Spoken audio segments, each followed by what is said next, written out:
Aujourd'hui, à Rabat, j'ai travaillé avec les acteurs du ministère de la Justice en particulier, suite à la création de l'Agence de la protection de l'enfance, qui a été votée par une loi il y a quelques jours à peine, parce que aujourd'hui, entre la France et le Maroc, il y a des enjeux de protection commune des enfants, de la protection des mineurs, du soutien à la parentalité et des réflexions autour. En particulier, aujourd'hui, nous avons discuté sur la place des enfants, sur l'éducatif, sur également l'accompagnement scolaire, la lutte contre les décrochages, avec des associations, mais aussi des fondations qui s'engagent, comme la Fondation Orange, qui vont s'engager avec l'école du code, qui vont permettre d'ouvrir de nouveaux métiers, de nouveaux projets, ou encore le réseau des écoles de la deuxième chance.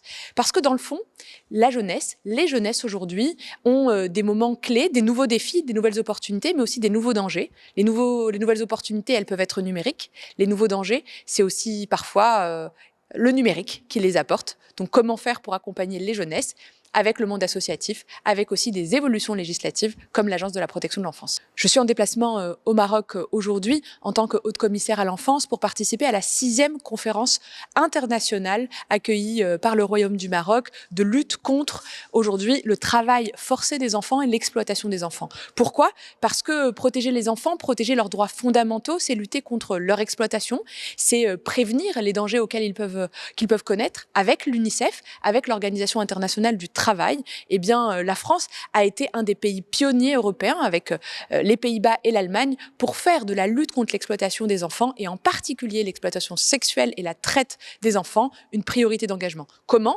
Un plan de lutte d'abord et de sensibilisation, d'accompagnement et aussi en réalité une coopération internationale. 3 jours de travail du 11 au 13 février à Marrakech avec des experts, des gouvernements, des engagements et la présentation bien sûr des engagements qu'au sein du gouvernement français et en France nous prenons pour protéger nos enfants aujourd'hui sur notre territoire, mais aussi plus largement faire respecter les droits humains en luttant contre le travail forcé, que ce soit dans le monde pour le coup de l'entreprise ou encore plus largement par les nouveaux réseaux d'exploitation et de traite. Il y a quelques jours, au ministère de la Santé, des Familles et des Solidarités en France, à Paris, nous avons réuni une opération refonte de la protection de l'enfance avec le garde des Sceaux, le ministre de l'Éducation nationale ou encore la ministre en charge des personnes en situation de handicap ou encore l'égalité entre les femmes et les hommes. Pourquoi? Parce que la protection des enfants appelle à une refonte de l'accompagnement des enfants qui sont protégés.